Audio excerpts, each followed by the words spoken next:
Thanks a lot for everyone to join this great webinar. Good morning, good afternoon, and good evening to everyone who could make their presence in this amazing retail webinar. Hope you all are having a great day. Today, we have an opportunity to engage in a thought-provoking discussion.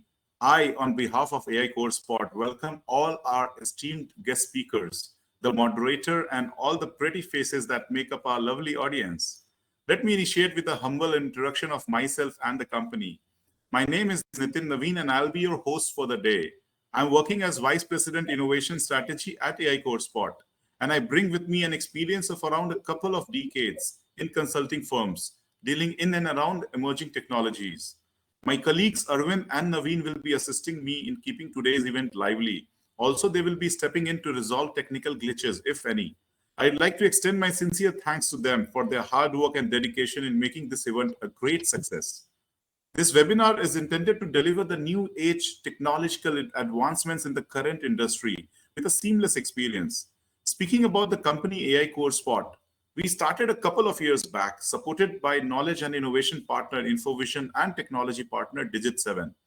AI CoreSpot aims to function as a comprehensive knowledge hub, offering valuable information and perspectives on a wide range of cutting-edge technologies around Industry 4.0, which includes AI, ML, robotics, IoT, edge computing, analytics, 5G, drone, edge AI, digital twin, AR, VR, cloud, and so on, with the objective of offering an in-depth exploration of all the sectors that involve technology.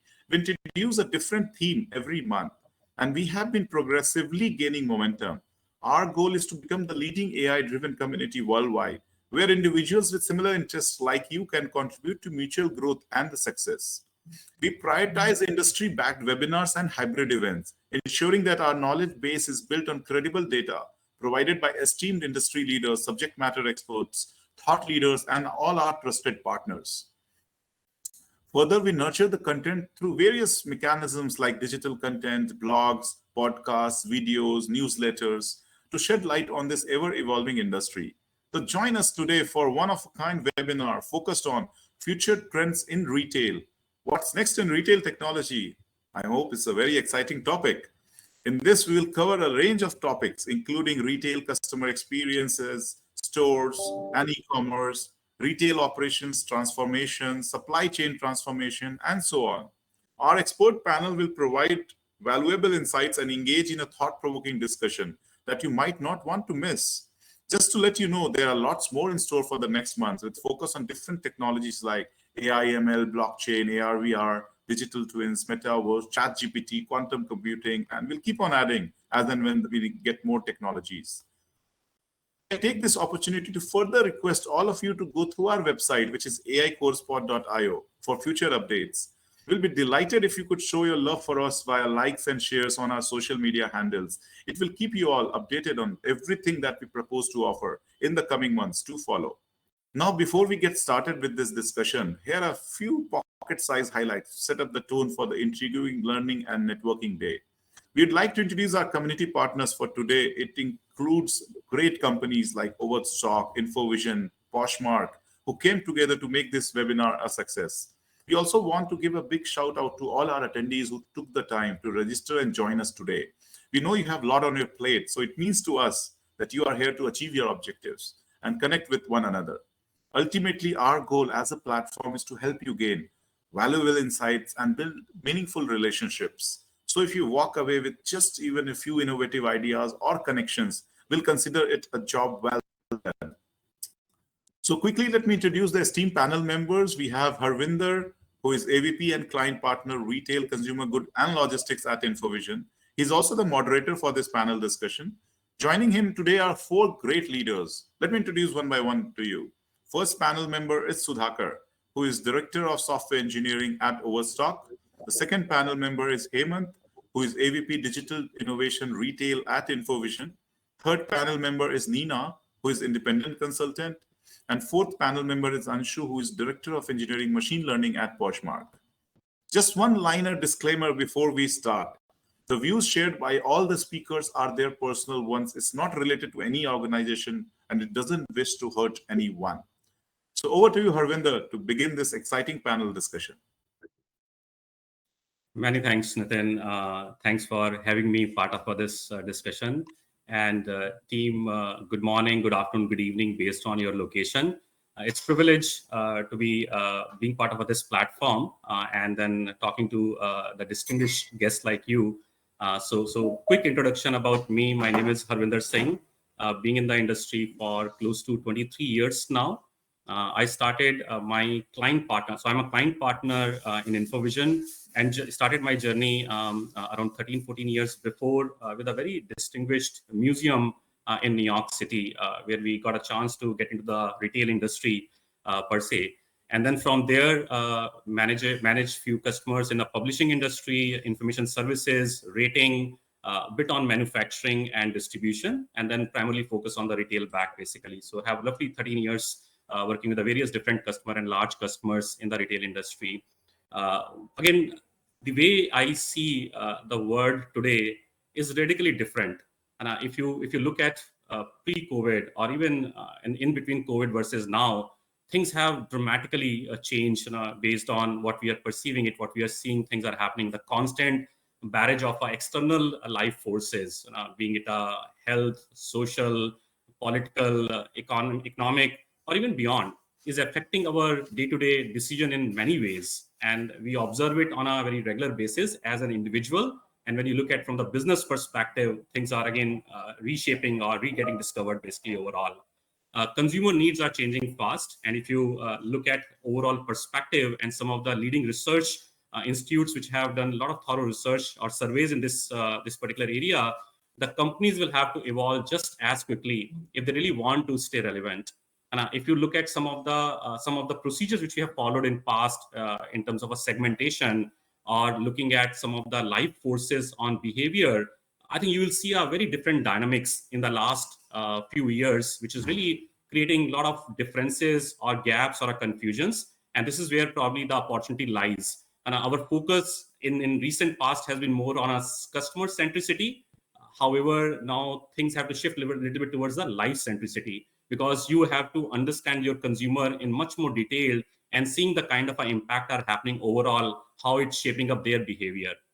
Consumers are showing they are comfortable being multidimensional, but many of the businesses still think it's a one dimension and a walking wallets. And those things have to definitely addressed very differently to remain relevant in the business basically. Companies are focus on finding simple ways to define consumer and even predict their behavior by various means, and are definitely using some emerging technologies also. But if you look at some of the research findings, again, as per one of the companies, 64% of our consumers wish company would respond faster to meet their changing needs. So 64% number thinks that's not happening, and 88% of the executives think their customers are changing faster than their business can keep it up to, and that's a very very significant gap. So keeping that in context, I would like to have each of our panel member talking a little bit about their introduction and the kind of experience they are having it, and delve into more on what are the trends we are observing it and what their experience have been. So I would request Nina Sickerman, Anshu Jain, Sudhakar, and Hemant, please introduce yourself. Yes, thank you. I'll start it off.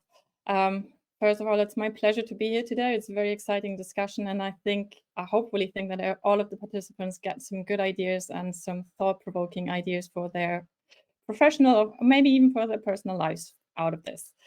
So let me introduce me to you. I'm now working as an independent consultant. I have until recently been the Senior VP of Operations for Lidl US. For those of you who don't know, Lidl is a European company, but 5 years ago or 6 years ago, I have to say now, moved into the US and started operating in the US as well. So my responsibility was obviously heavily engaging into the US business, making sure that the business is up and running and expanding as well. I had the pleasure to experience and live food retailing for the last 17 years. I've done this in 5 different countries and 3 different continents. Always very sales focused, but along all the operational chain, setting up logistics, supply chain management, and then making sure that stores are up and running, engaging with customers, which I have to say is really good fun, very, very real life business, which is why I fell back in love with retail a long time ago. And I still have to say this is real life and you can take a lot out of it. So thanks for having me today. Very good, Nina. Thank you so much for a lovely introduction. We'll go to Anshu, please. Anshu, please. Yeah. Sure. I can go next. I currently head machine learning at Poshmark. About Poshmark, Poshmark is a leading C2C social marketplace with over 100 million users now. My team has built large-scale ML systems for search, recommendations, fraud, spam detection, virtual authentication, and many other areas. And we've been driving business impact using ML on and staying still on the innovation frontier. Before Poshmark, I've been in ML space for a decade now in Roku and Yahoo. I'm really thrilled to be here and participate in this panel. Thank you all. Thank you so much, Anshu. Sudhakar, over to you. Thank you, Harvinder. Excited to be here and share my views and also learn from others. Myself, a director of software engineering with Overstock. Overstock is an e-commerce retailer, primarily focusing on home furnishing goods and furniture. My responsibilities include supply chain engineering and customer care technology, pretty much our post-purchase experience for our customers. I've been in the retail industry for more than 8 years, and like you said, Harvinder, it's been a chasing game. The consumer expectations were changing, and retailers have to, do innovations or change strategies to keep up with the demand and also changing economic situations. Look forward to the discussion here. Thank you so much, Sudhakar. I'm sure the audience will benefit from your experiences. So definitely thanks for joining. Hemant, over to you. Hello, everyone. Good morning, good evening. And I know you're from spread across different parts of the world. My pleasure connecting with you all today. And myself, I've been with InfoVision for the last 5 years, heading the retail innovation practice, and come with over 15 years of experience in IT services and consulting, predominantly on the retail.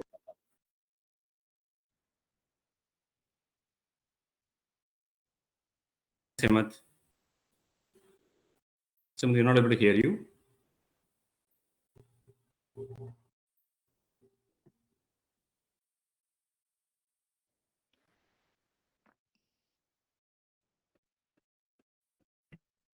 Anybody able to hear Hemant? No. Hemant, seems there's some problem.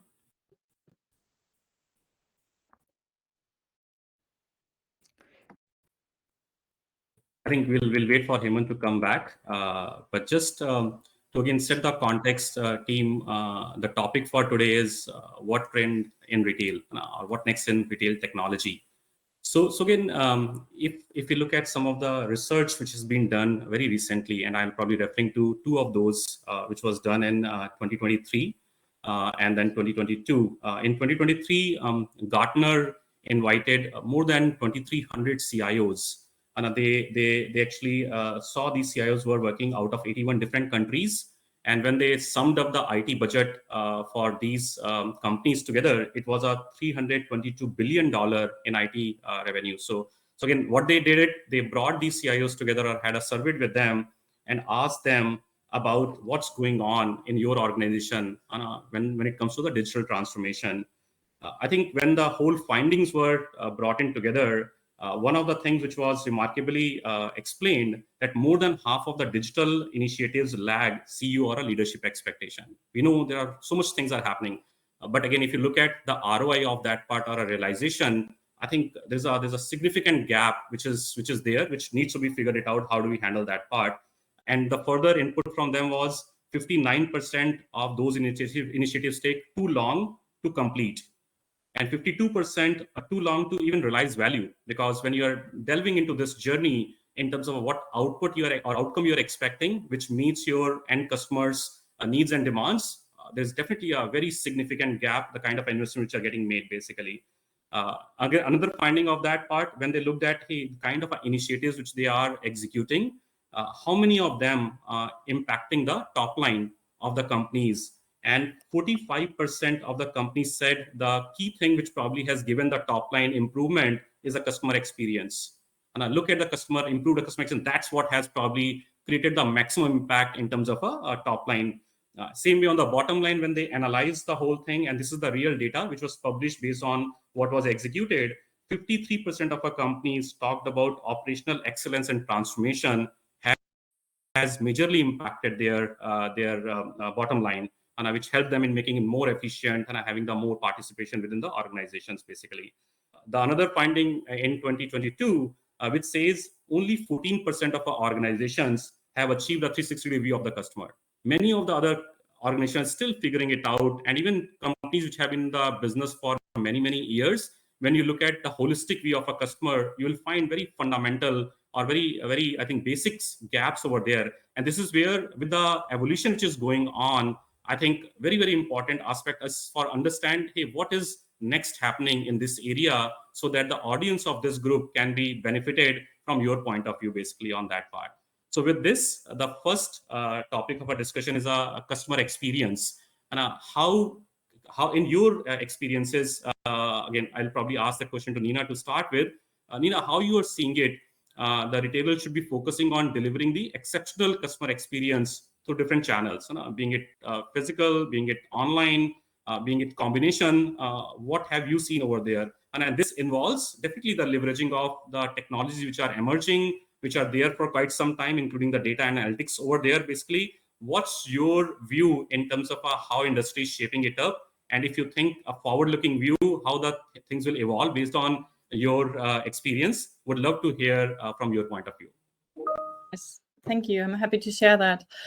So probably, in my opinion, customer experience is one of the most obvious and also the broadest and the most challenging field at the same time for retail tech innovation, because retail, and it doesn't really matter if it's food or if it's any sort of retail, has and is generating so much data that the main challenge has always been, so how do we actually capture that data and how do we do something with it?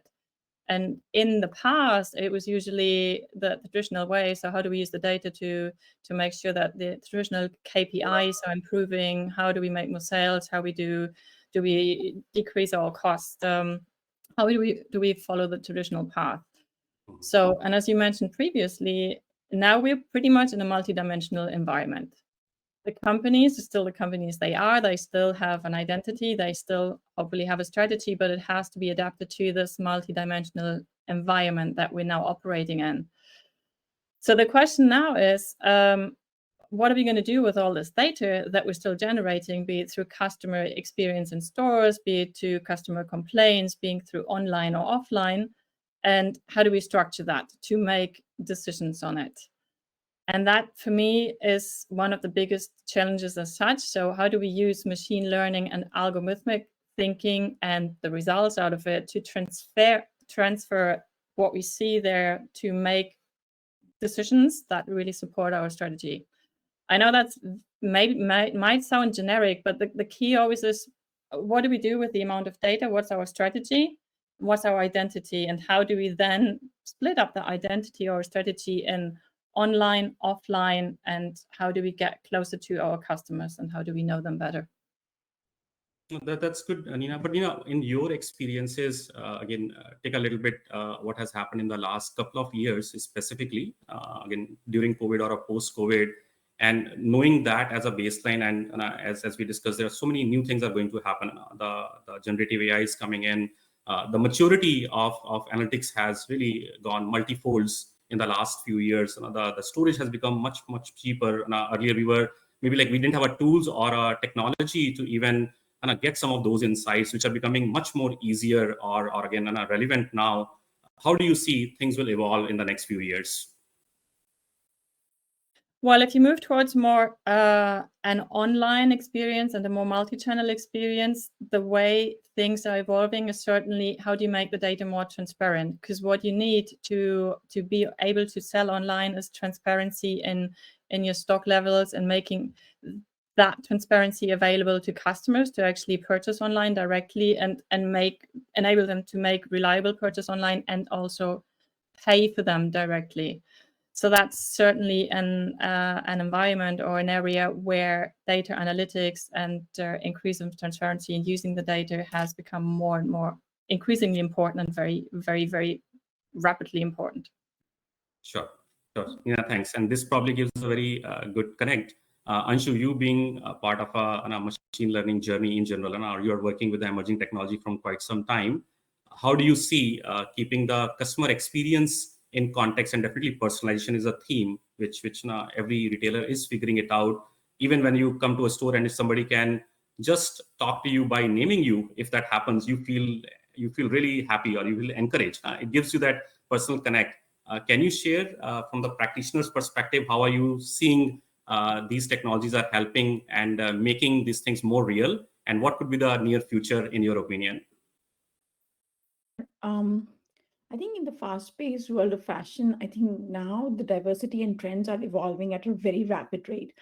And in scaling up everything to become to meet customer expectations is becoming challenging. And the days of static product catalogs are now behind. We have like a wide range of varieties, and when it comes to personalization, popularity is no longer the norm.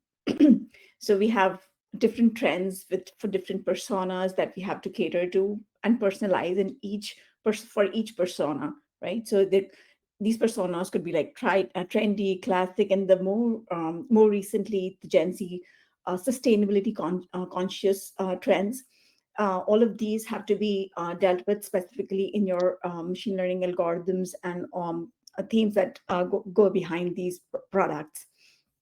I think to cater to these diverse preferences, technology and machine learning have played a very important role because we do not have old days with traditional product attributes and taxonomy are no longer sufficient. We have like a small window of opportunity to capture users' attention. There's so much distraction with ads and everything going on everywhere. I think it's important to be able to find that most relevant thing for the users very soon. In terms of search, for instance, simple search engines are no longer useful. We would want to have like really complex retrieval strategies involving personalization to actually make sure that we can find the one thing that the users can really, really love. So that's one angle. On the other hand, discovery remains an important, challenging problem to solve, right? Really delivering engaging experiences to the users so that they are spending more and more time on the platform, and at the same time maintaining fairness in a C2C marketplace like ours becomes a challenge as well. So I think some of these go in as ranking factors in a couple of models that various models that we've been working on. I think in terms of infrastructures, retailers have sought to evolve their systems to handle the complexities of delivering personalized experiences. And I think using advanced machine learning techniques, natural language processing, computer vision, recommendation algorithms, and they help us understand customer preferences in latent ways, and so that we can make more targeted recommendations. I think a bit about us at Poshmark, we've had lots of challenging rolling out our ranking models for search because of the scale of our product catalog, wherein we have over 300 million listings with diverse product attributes across multiple markets. So I think overall, we are investing in like a lot of next gen projects, like things like virtual assistant, and trying to leverage the power of LLMs there.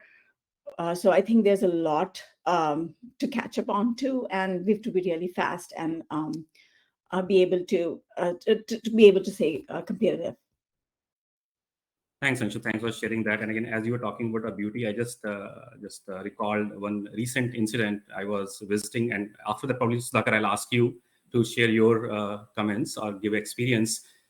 We went to a beauty again this shop, and my wife and daughter were already registered with that part, obviously. And as we were just going around the store, I think we spent a few minutes in front of an aisle, and then we moved to the next one. Immediately, my wife gets a text message saying the product which was there in the previous aisle, and it was like a few minutes. It cannot be coincidental, where somebody was observing us or watching us through whatever computer vision and all that, we get a promo saying there's a 30% discount on the product which was on the previous aisle. And we were shocked. Okay, what's happening? But again, this was one of the experience which you really look at it and tells, hey guys, how this technology becoming more and more real time and can engage you in a very different manner. Yeah, you have to be careful to make sure you don't intrude, but I think there is a playground available where people can experiment those things. I agree. So for us at Poshmark, we evaded ads for a long time, and now I think given the market, the way the market is going, I think we're seeing a lot of our energy for going into ads and not only just for promoting our sellers, but also some of the third-party ads. So I think the whole landscape is changing. Netflix started doing ads, so I think. Absolutely. Yeah, Harvinder. So though this proximity marketing has been there for quite some time, right? But making it more contextual, like the experience you just mentioned.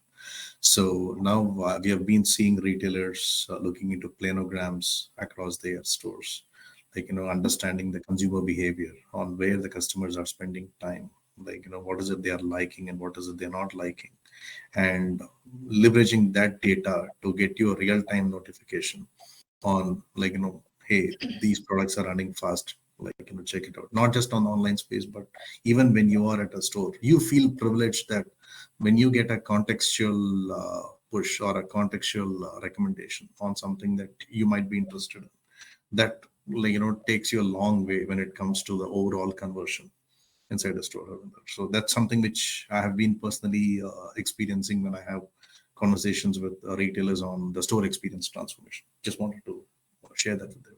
Absolutely. Hemant, you're perfectly right actually on that part. Sudhakar, a bit on you. I think you have been also focusing on emerging, especially generative AI. What's your views and keeping the customer experience in context, and what do you think the future trends are there? Yes, like you said, generative AI has been a key player in the last year, at least ever since ChatGPT came into picture. It plays a crucial role in creating personalized recommendations. You're able to make tailored engagements or suggestions to the customer on what they prefer. And in e-commerce, those decisions are made in milliseconds or seconds to the customer.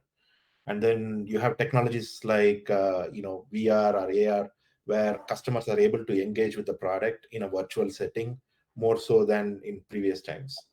And then generative AI is also improving the content that you present to the customer. It can quickly pick up things that are out of place or detect anomalies, and then create a much more user-friendly experience to the customer.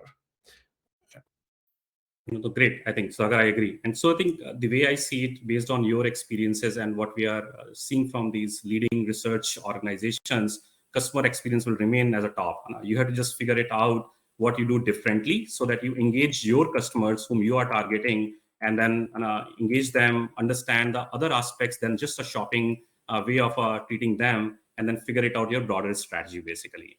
And this probably brings the next topic on the e-commerce plus store strategy.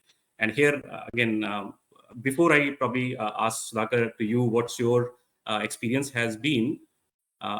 Here also, there was a survey done in 2022. In fact, I was talking to Hemant, and this is like 6 months before. And we were shocked when we looked at one research work, which was done for convenience stores, large convenience stores. And they mentioned, again, the teenagers are going to these stores maybe twice a week. We were completely surprised or shocked because the way things were changing after COVID, we thought people stopped, and especially the teenagers. And my daughter will really go to the stores earlier, but now I'm seeing some of those things are coming back. So this is very important for us from a broad strategy to figure it out. How do you bring these strategies together so that your physical and online becomes a holistic view? And there are quite a few things which retailers have to definitely look at it and figure it out. What I personally feel, physical brings a very different dimension, and at times online may not be able to give you that leverage. I'll just give an example here, also personal example, and this happened maybe 5 years before, 6 years before. I'm in New York City, Long Island for a customer visit. And again, I need to fill gas in my car, and I stopped at some gas station.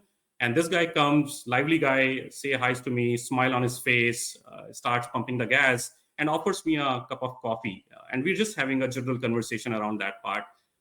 That small gesture made such a huge impact. And after that, I have been maybe 4 or 5 times in that area, near to that area. And if I'm not very far, I will make a point to go to that gas station and probably say hi to this guy. And it's just a gas, filling gas. You have thousands of options available, but that's where it creates that touch where you can do many different things. So again, it all depends on, from the business perspective, how do you engage your customers and create those differentiator using your retail store strategy also in parallel. But would love to hear, Sudhakar, your viewpoint. What have you seen as the e-commerce is evolving and definitely expanding? How do you think, how important is stores is also there? And when you have to see from your organization, how the journey has been so far? Sure, Harvinder. I'm going to speak mostly on e-commerce, but I think many of it applies to physical stores as well.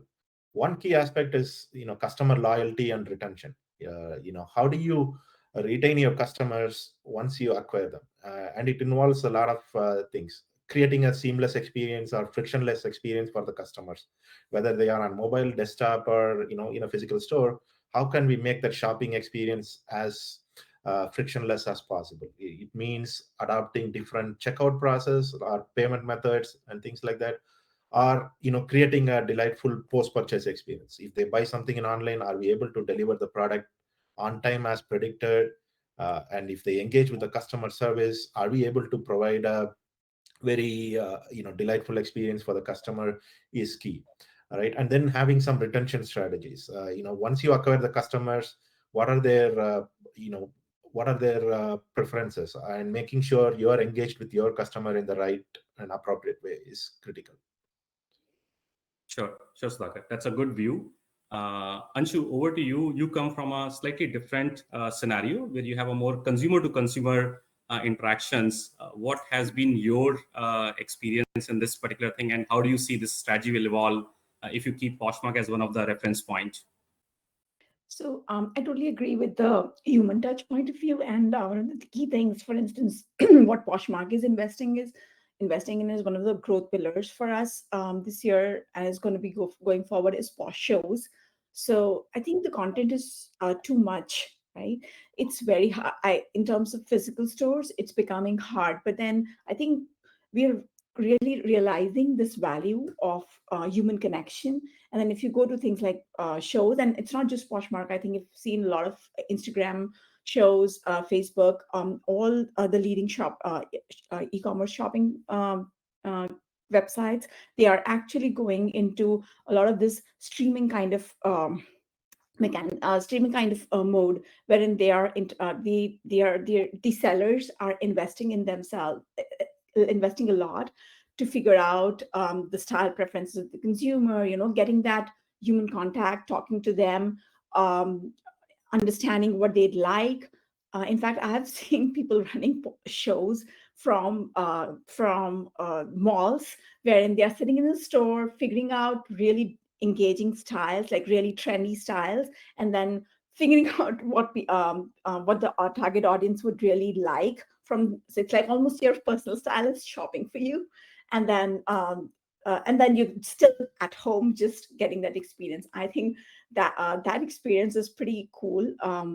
So personally, I think I'm not really sure how much exactly the stores can help, because there is so much content out there. So I think having like a personal assistant, that's like so cool. And then so these shows themselves can have themes and stuff like that. So I really think that's one of the key things that has caught my attention. Okay, cool. Hemant, I think any comment from your side on this topic, and in general what Anshu said, what do you see? What's your views on that? Absolutely, Harvinder. As there are a lot of drivers for the customer loyalty today, right? Sort of which we have been seeing the overall customer experience that stands first, even beyond the product pricing.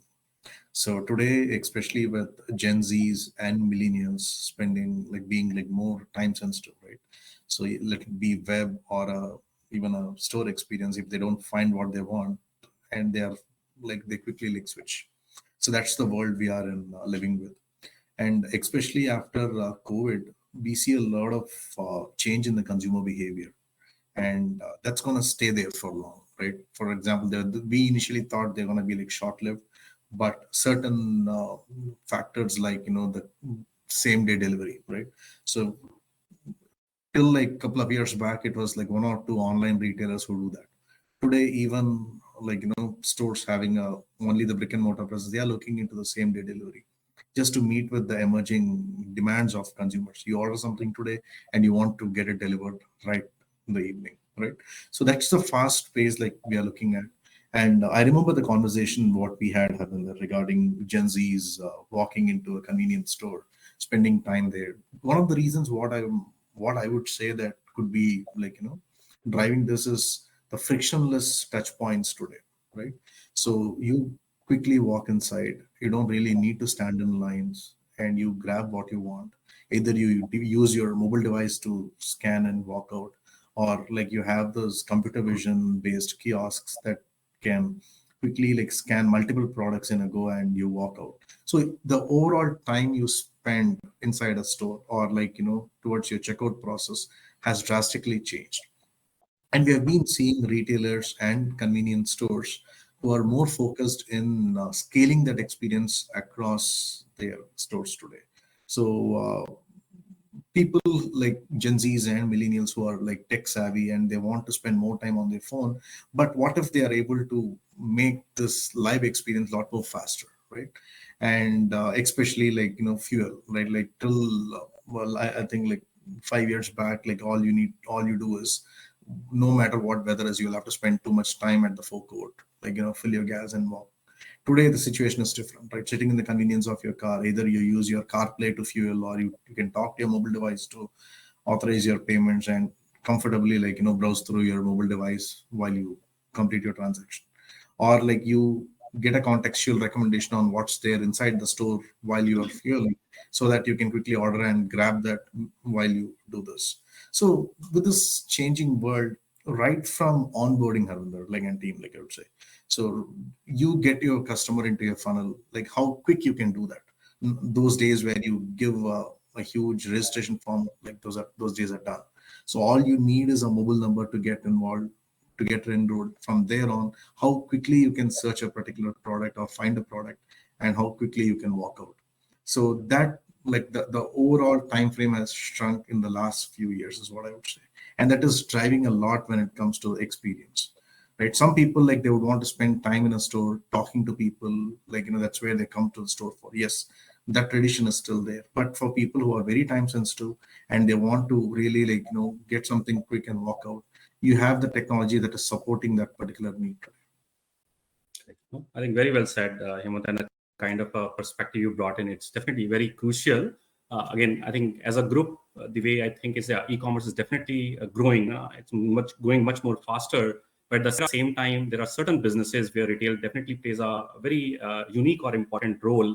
I think this is where, how do you create that unified view where customer does not get confused, irrespective of the channel they come from, basically. And then you figure it out based on your specific context, what makes sense to invest on and probably leverage that channel so that you don't miss out any key customer, targeted customer whom you're looking for, basically.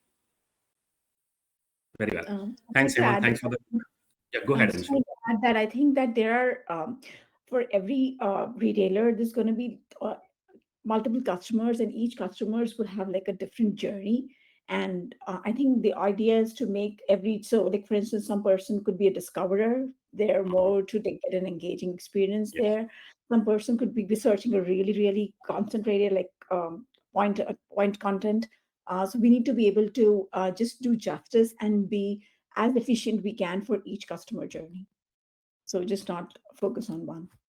Absolutely. Totally agree with that. Also, Harvinder, one last thing I just want to add to this, right? Today, beyond the shopping experience, when it comes to the customer service, right? The returns, whether you do it on an online shopping or through an in-store shopping experience, even that has improved a lot is what I would say, right? How quickly you can initiate a return and you don't need to stand in lines or like the number of options you have today when it comes to the drop off, or like that experience has improved. And I see like a lot of customers, a lot of retailers who are focusing more on like, the post sale activities like the returns or the customer service, and emerging tech is really helping them out in solving the day-to-day issues out there. Mhm. Sure. No, agree. I think, Hemant, a lot of things have evolved, and there are some changes that are also happening. Like if I just again take my personal example with the Amazon, the way the return process was there a few years before and a year before is very different in terms of a convenience, in terms of a faster, quick. But now again, I see a slightly different where it's becoming a little complicated. Either they are giving you option for a one particular store where you can go and drop, which sometimes becomes harder, or they're asking to have a shipping charges added. So I think it's a constant probably struggle, because how your profitability, both top line and bottom line, you look at that consideration and then figure it out what makes sense. In fact, as you said earlier, Hemant, there's a trend, same day delivery. And many of the retailers have really, I think, gone over and beyond to make that happen. But to be really frank, if you do a little retrospection, in many cases, that is not a needed thing. There are a lot of consumers who don't care if it comes after 3 days or 5 days also in certain scenarios. But having that thing given as a by default is a very taxing thing. So some of the retailers started now analyzing it carefully, which are those customers where those things are really needed versus it's good to have it, so that they can fine tune their supply chain in a right way, so that the overall cost of deliverables can be reduced, which can help with their bottom line. So there are a lot of different dynamics and the considerations right now. I differ a bit on this, Harvinder. Like, I mean, of course, we are having a very constructive conversation out here.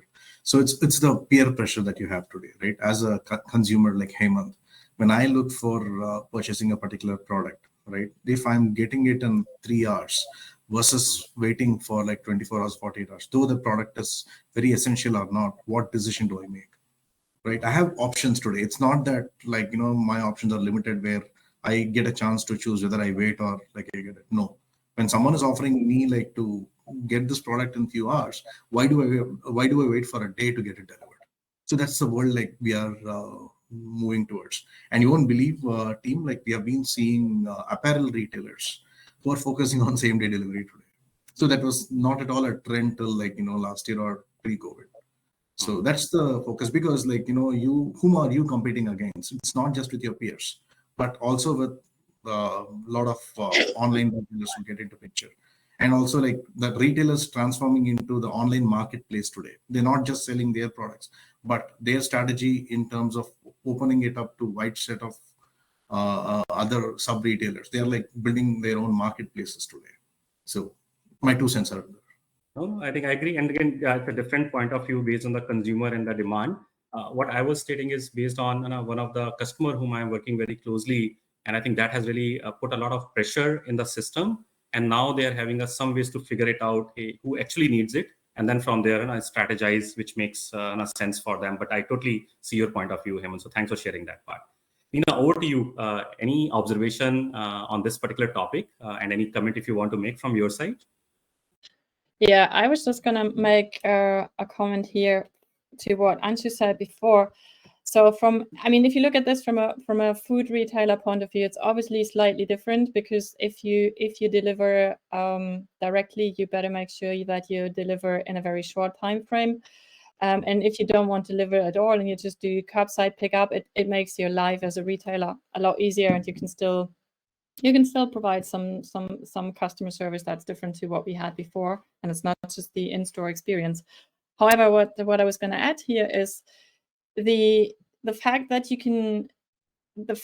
we have technology now to play with and to strategize with gives you a lot of opportunities to actually be more efficient. So whether that being offering your customers some way to pick up their food or deliver the food, also to underlie or point out your identity as a retailer. So again, food retailer, there isn't a lot of loyalty nowadays towards certain food retailers. People switch around almost daily. No one likes to shop in the same store all the time. Everyone likes to try different things. So you can really use all sorts of social media platforms, for example, to build your identity and create your identity. And even if you're just the simplest, plainest retailer, food retailer in the world, you can still add a fun bit to it, or you can still highlight your efficiency. You don't have to spend a lot of time stored to it. I can tell you in the very, very past, we just developed a little game online just to create a little fun and engaging community bit into our business, which was a very simple business. But there is so many opportunities that you can use, even though you don't play the full scale, to make sure that your strategy really comes across as something that differentiates you from the rest. Sure, yeah. Very good point of view. Thanks for sharing that. Again, looking at, sorry, go ahead, Hemant. Just Sudhakar. This is Sudhakar. Yeah, I think Hemant is right. And retail peer pressure is very real, right? You see Walmarts and Amazons fighting each other on the same battleground, right? But end of the day, it comes down to the value that you're providing to the customer. If you take Walmart, they provide same-day grocery, and then they have a diverse, product assortment. And then if you look at Amazon, they have Amazon Video, they have Subscribe and Save, and they provide all the other services, trying to keep you engaged with their ecosystem. So in the past, retailers would get away with the spending money or bleeding money to achieve that experience. But right now, the expectation is that how can you create the similar experience, but at a very efficient method and not losing much money, right? Which comes down to having a good supply chain strategy, making sure you keep the right amount of inventory closer to the customer, and also making sure you're able to forecast what the customer demands are going to be. Absolutely, Sudhakar. And again, Sudhakar, sometimes that leads to innovation. And this peer pressure is definitely sometimes taxing, but many a times you'll see the great things will come out of it. So now we know from our experiences. So great comment on that part. Again, looking at the time, and then again, wanted to focus next on the retail operations transformation. As I said earlier, what Gartner said, this is one of the topmost item when it comes to the bottom line improvement for an organization. And when we talk about maybe operations, you talk about self-checkout, and a few of you already mentioned, you talk about digital wallets, you talk about predictive analytics, analysis for promotions and price optimization, fraud detection. There's so many aspects. And there was a time when probably we were struggling to get a right fit of a use case which can be used these emerging technology. And now there are so many use cases available where you have to just figure it out where to invest so that you see the returns coming in and make sure that really impacts your organization. I think what's your view, Nina, when you keep automation and robotics particularly, but any emerging technology, and how do you see they are using it in the retail industry? Yes.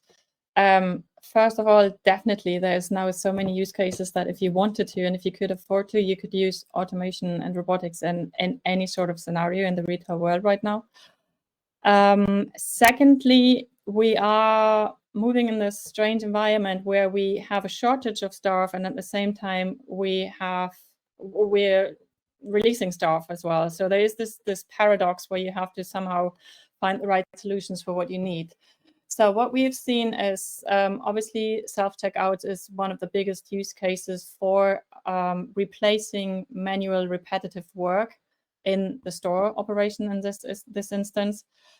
Very heavily and widespread use, but also comes with a lot of details that you actually have to observe and investigate and see what is the best solution for yourself. Because yes, you do save manual repetitive work because you don't have to man a whole checkout or a series of checkouts, but you also need to make sure that, first of all, these checkouts run in a very efficient way and that your shrinkage doesn't get out of control, because there is an option to just walk out if no one pays attention, and temptation is always there.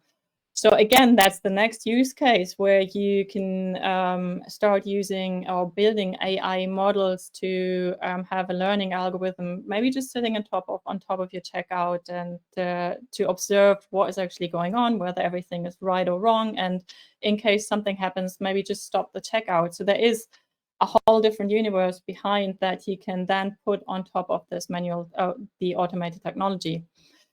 Next use case, from my experience and from what I've seen in the past, obviously in warehouse operations, there is a lot of tasks in distribution centers that you can nowadays replace by automated systems.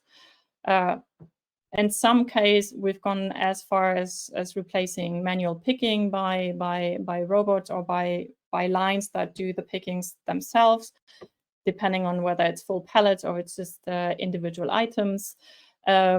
We've also gone as far as having automated pallet tracks, moving pallets all through the different picking areas. Automated ordering, one of the biggest use cases apart from self-checkouts, where you just take all this manual calculation and supply strategy away from the store manager or the order manager or whoever does the orders, and make sure that you have a constant flow of items through your supply chain and make sure you have enough sales at the end of the day.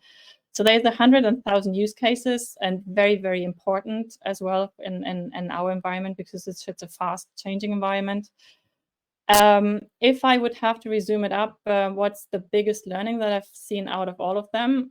The devil is in the detail. So everything is great, automation is great, but you really have to be very, very thoroughly configuring the needs that you have for your specific business unit or for your business as such, to make sure that you don't run into any flaws. And the biggest help also is to have this supported by human labor and not just have a system doing it all, but you need a really long period in time where some human labor can always set in, troubleshoot, and make sure that the production line doesn't stop and you end up with nothing. Very well said, Meena. I think that's a great view on this topic. And Sudhakar, over to you. And I would request to be a little bit crisp, knowing we have a few more minutes left for this webinar. So please give your view on that. Yeah, I think automation is key. You mentioned about robotics, but there is also something called process automation that is growing within the retail space. Robotic process automation tools help eliminate some of the manual work involved in simple things like processing claims or filing a paperwork with some company or third-party solution. A lot of times software engineering solutions are expensive and time consuming, so these type of low code or robotic process automation comes in handy to go at those type of problems very quickly. Sure. Thanks, Sudhakar. Anshu, over to you. Again, in the context of a Poshmark, how have you seen some of the emerging technologies that help in improving these operations? Can you share a few views from your end? Yeah, so for us being in C2C world and like on Poshmark, any person sitting at home can be a seller. So catching up to spam and fraud has been a key thing for us. Figuring out fraudulent orders and to keep not only keep buyer protection, but also ensure that sellers do not, home sellers do not, who not have exposure to, who won't have like a lot of knowledge about these things, don't get into all these tricky situations. So I think preventing fraudulent orders, making sure combating spam, I think we increasingly play a catch-up role. Okay, figuring those things out, making sure that we are delivering a great customer experience. And then another thing that we've been investing heavily in is virtual authentication. So Poshmark, for instance, guarantees that luxury products, we have like a huge luxury market out there for very great sneakers, luxury handbags, which are over $2,000, $4,000, $5,000. And then, so I think one of the things that we do is there was this whole suite which was like manually being authenticated to ensure buyer protection. So we've been investing a lot on visual transformers, a lot of this visual technologies, so that we can create really great models to aid our virtual authentication team. So I'll be precise. So those are the two main things that I think we can really improve operations. Perfect. Thanks, Anshu. Thanks for sharing. Hemant, over to you. What's your broad summary based on this area, how you have seen success from the retailers, and any view, how do you think it's going to shape up in the next few years? Absolutely. So one of the areas I would want to touch upon is the supply chain, right? So very closely tied to retail today with the emerging needs and the changing consumer behavior. Keeping up with that expectations is really hard. And the current challenges that what we are seeing in the last few years, especially with the labor shortages, the increase in the freight costs, and the shipment delays. And out of all those challenges, how do you catch up, right, with your competition, right? So that's one what I'm consistently hearing from a lot of industry leaders, and especially the emerging technologies like digital twins, right? What if that you create a digital twin of your overall process, like the supply chain management?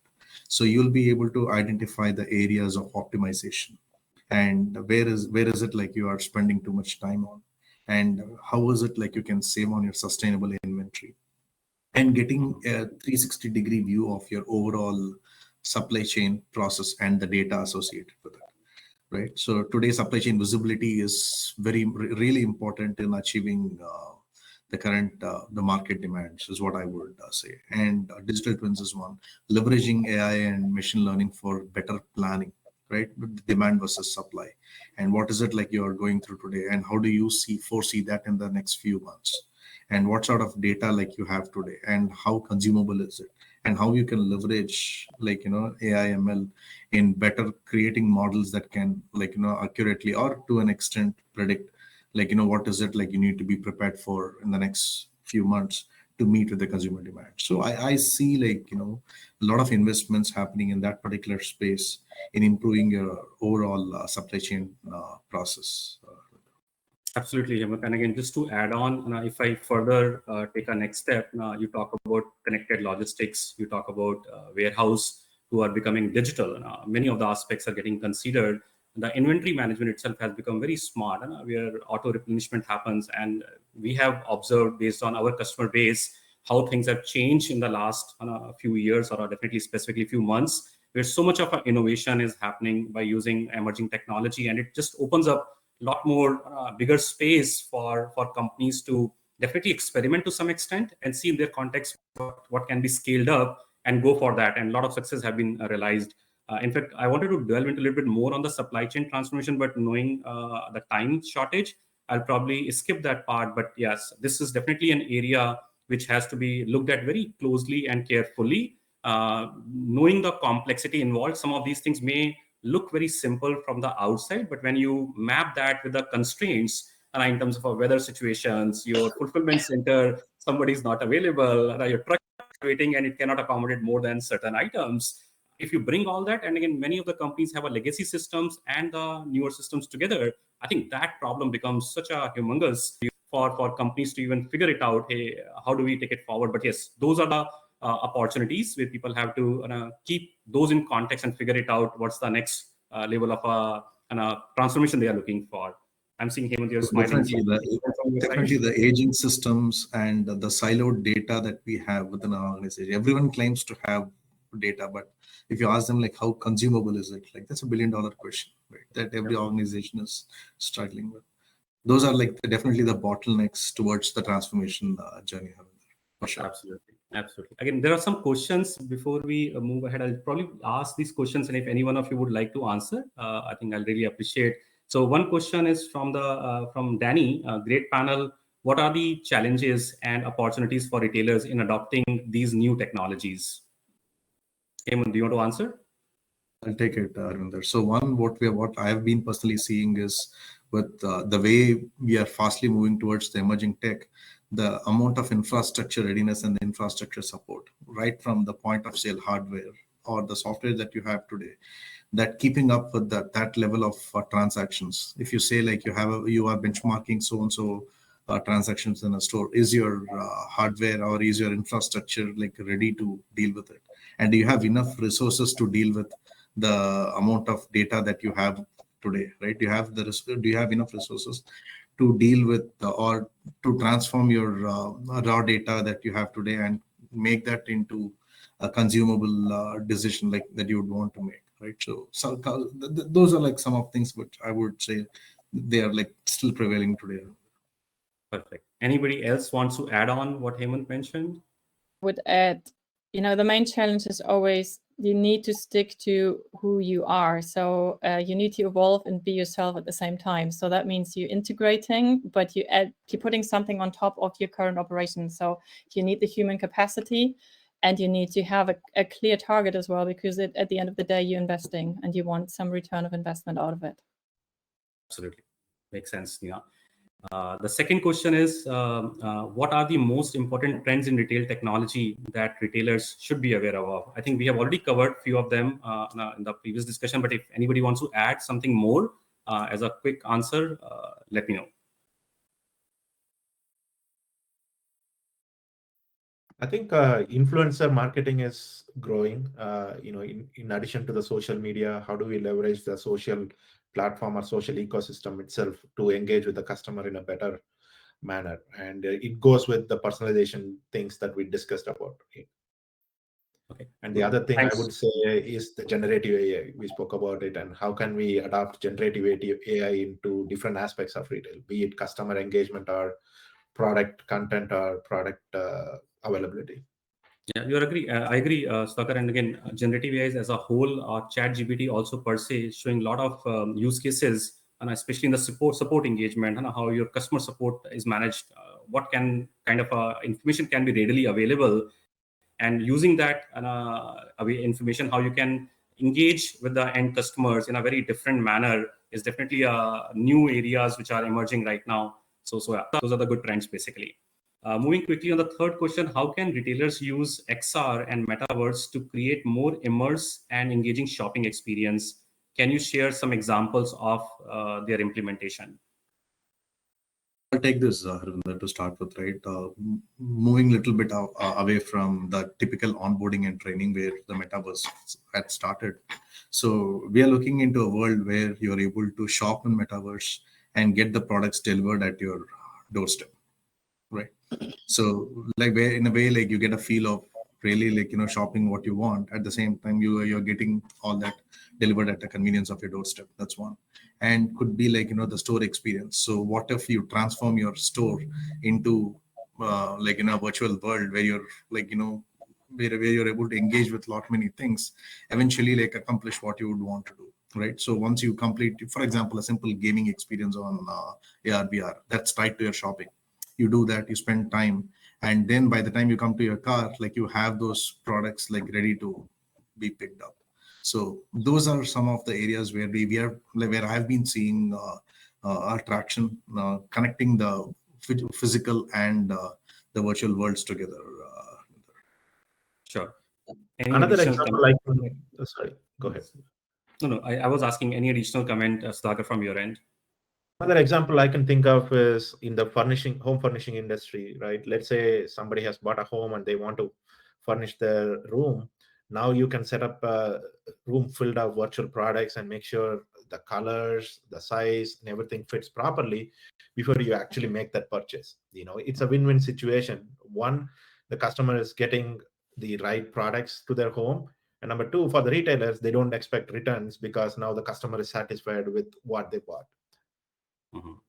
Sure. And, it's available in the Amazon app or Walmart app where you can just take the product, see in your room, and see if the product fits with the existing dimensions of your space. The virtual try-ons of the world. Yep. That's right. Sure. The last question right now: how can retailers use personalization to increase sales and revenue? Nina, you want to comment on this?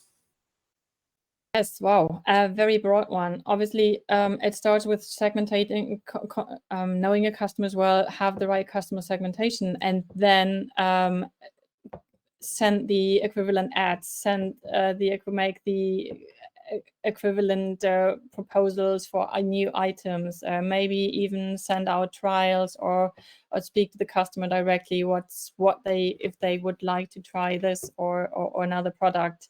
And increase awareness for certain product groups. So I think there's a whole universe of in the advertising and marketing world that you can use based on the data segmentation and the customer segmentation and your customer personas that you can use to then increase your sales. Fair enough. Hemant, any comment from you on this topic? Sorry, go ahead, Anshu.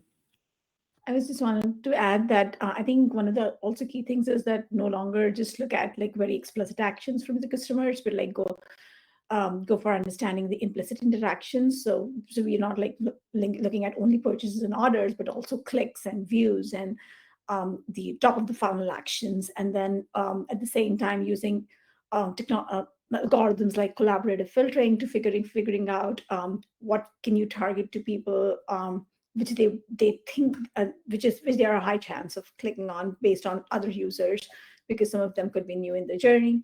And then again, a word of caution with that: you don't want to like immerse and get like push customer very down into a like probably a zoom into a particular area, but also make sure that you keep it open to discovery. And so it's kind of that explore exploit phenomena that you want to make sure that you follow that as well. I would Very like well to. said. Yes, I would like to add, keep it, as you said, Anshu, keep it light, because we don't want to be in a situation like the one you've mentioned before, where you kind of feel amused, but also feel kind of trapped by the company. Are they now observing me? Is someone behind Yeah. me? Or so you need to find this fine balance in talking, but not stalking. I like that. Yeah, that's scary, but yeah, I think it tells the possibilities what are available, and if the businesses use things very ethically and in a right way, it can definitely transform the whole experience for the end customer.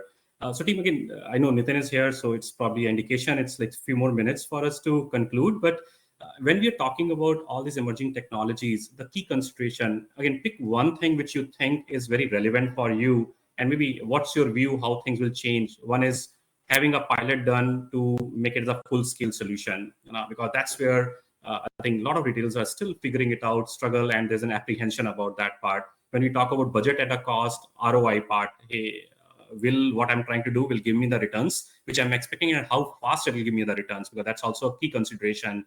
Again, adopting across user base. We talk about mobile application. At times, even you see the percentage of usage is much lower or adoption is much lower. That's again another consideration for retailers to think about it. Partnerships. We know key partners are really leading this area. Now, how well you are integrated so that you get an attention from them, so that you can differentiate that in your benefit. How do you handle that part? So maybe as a closing remark, if you can pick one of those items and tell how do you think things will be shaped up, it will be great way to conclude this conversation. I'll So, get Hemant, started on this, Harvinder. Yes, Yeah, please. thank you.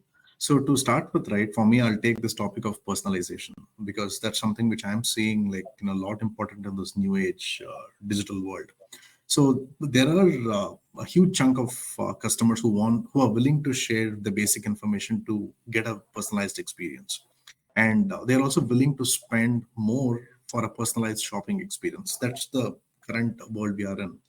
And the question back is, how much of justice are retailers doing it to those customers, right, for the data they have received?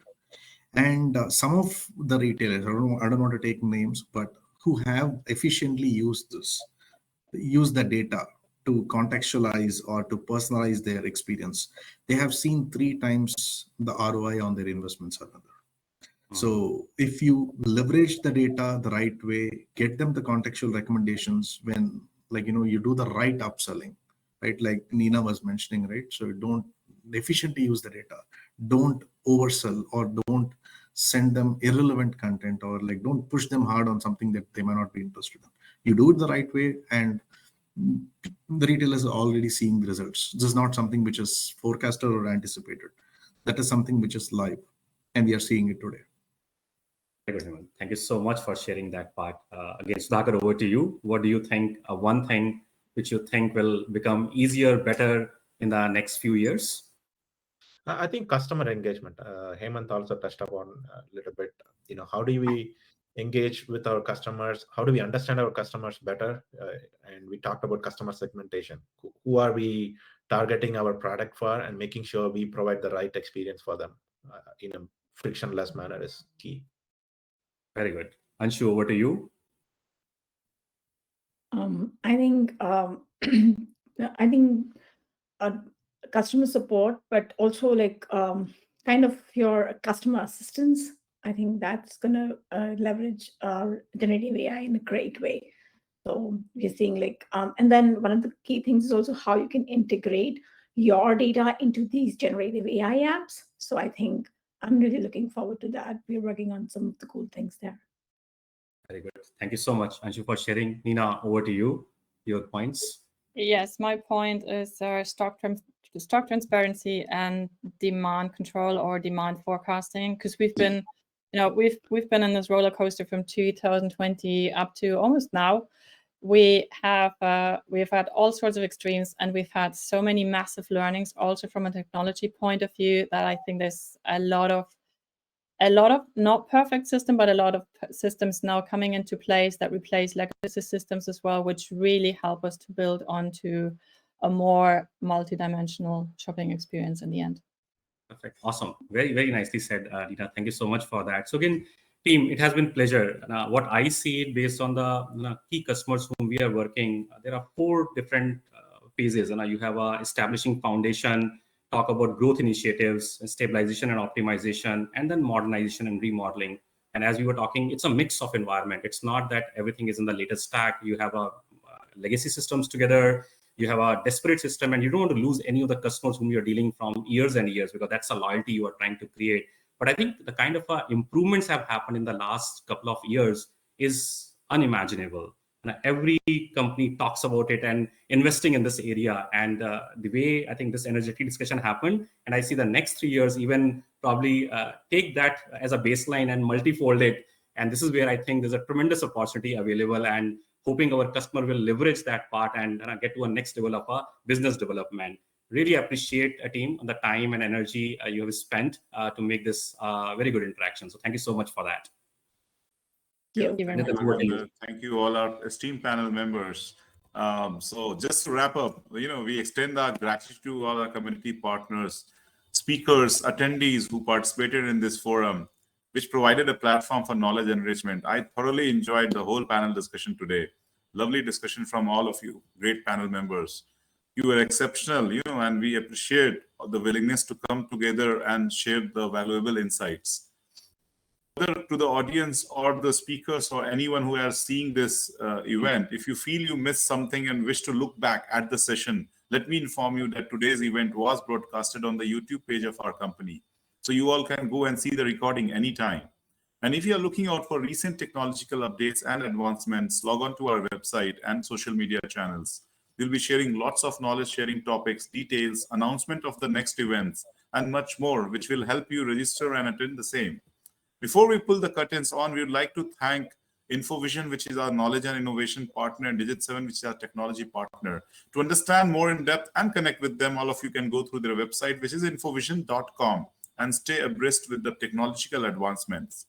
Further, there are lots more in store for this year with the focus on a lot of different industries like banking, financial, insurance, telecom, retail, supply chain, healthcare, manufacturing, and so on. So I request all of you to keep connected with us and enjoy this amazing learning. It was a pleasure bringing this session to you, and we hope that you enjoyed it as much as we did. We look forward to having more sessions with you. Take care and have a great day ahead. Thank you. Thank you. Thank you so much, everyone. Thank you so much. Really Thanks, had a guys. great Pleasure.